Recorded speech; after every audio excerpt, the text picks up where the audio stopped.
Bosumia ewomia ne dai to sudumiensa ena afimpinu ene aduonunsia kwa mobosika no oswafo no ne hwe sika sem so yede beba betu dwa kantanka kwansesem yete yehugu montene so ene Ghana fobi etwetwe nkomo efa kwa mobosika no na won ache won adwen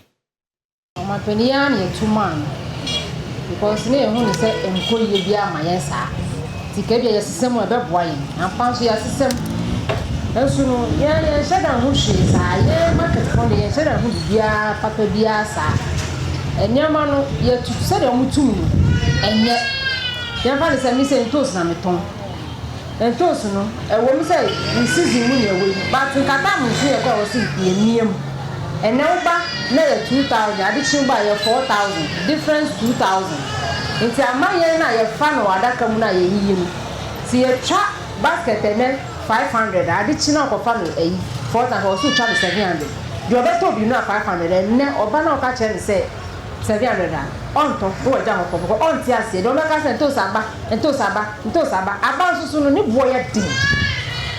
enti ho ni di omante ni beti ya fa omo mu ko bush ko fa ba ni ya ho asem de ni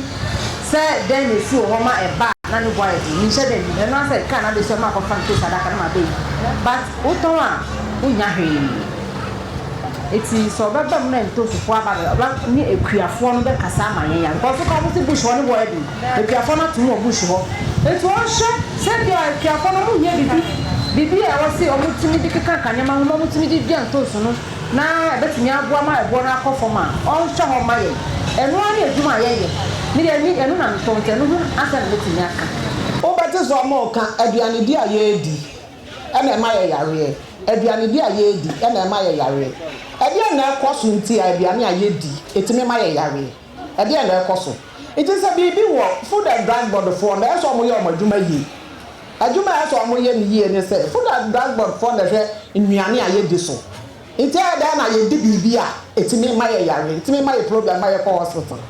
ana ma ha no menti ase kura ma dwen chere de menti ase o sa de no nti food and drug board omonya amaduma yi na ye didie mu no ye ntimi nya ahoden fi ye bia na ye di mu ami hu se fertilizer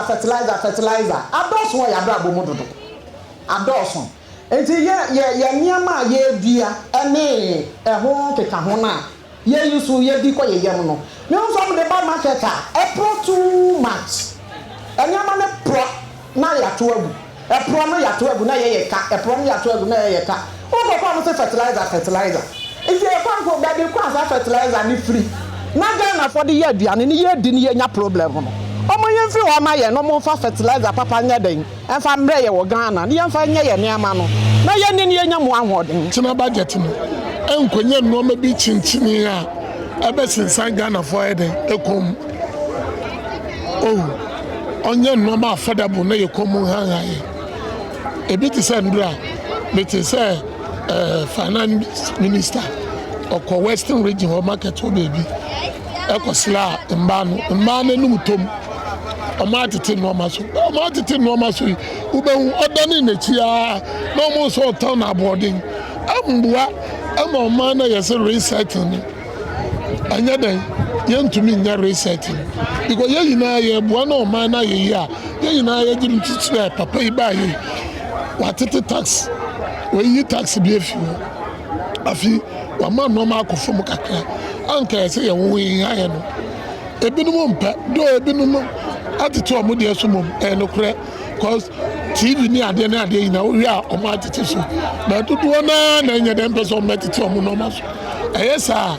a ye person ye move forward as a country emwa etibe de o wa ye kakre ni bona baso we expect say ya me adom ochina onkoye no ma chinchin bia emfa tax bia ehuni mfaso ensam beto Ghana fokom mebunu se djuma ni ho ntino adwuma mbra yesra no kwa me faso me adwuma ba system no mu a obi bia be ni bia ya enkoye se krono bo na kwa bia so wa woni tua anwo kire ba ka kire bi pele da kwa hye bonsam krono na ya ba ko bo etini yesra no yesra mapeni oma ndumambra system no na obi bia nya bi na onye den onje omoso omanya bi na omo ye no omo mani nkon ho na omo nya den omo nye na